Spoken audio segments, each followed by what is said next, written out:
নমস্কাৰ। শব্দৰ কল্লোল। আপোনালোকৰ ঘৰত যদি ঠাই আছে, মাটি আছে, বাৰী আছে, তেন্তে আপোনালোকে নাৰ্চাৰীৰ পৰা বা বন বিভাগৰ পৰা উন্নত কাঠ পাব পৰা গছপুলি আনি ৰুবচোন। এটা গছপুলি 10 বছৰৰ পিছত এজোপা প্ৰকাণ্ড গছলৈ পৰিণত হ'ব আৰু তাক বিক্ৰী কৰিলে যথেষ্ট মূল্য পাব।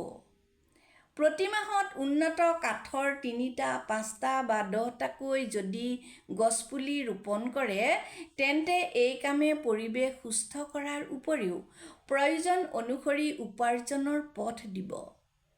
গতিকে বাৰীৰ মাটি এনেই পৰি থাকিবলৈ নিদিব, তাত গছপুলি ৰুৱক। প্ৰতি মাহত গছপুলি ৰুলে দেখিব পুলিবোৰ ইমান লহপহকৈ বাঢ়ি আহিছে, আপুনি তাত একো কৰিবই নালাগে। নিজে নিজে এজোপা ডাঙৰ গছ হ'ব। এইবোৰ সাধাৰণ কাম, সৰু কাম, সময়ৰো বেছি প্ৰয়োজন নহয়, কিন্তু ইয়াৰ ফল অতি সুন্দৰ হ'ব।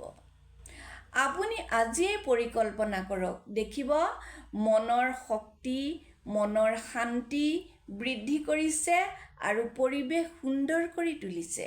গতিকে আপোনালোকে গছপুলি ৰুৱক। ধন্যবাদ।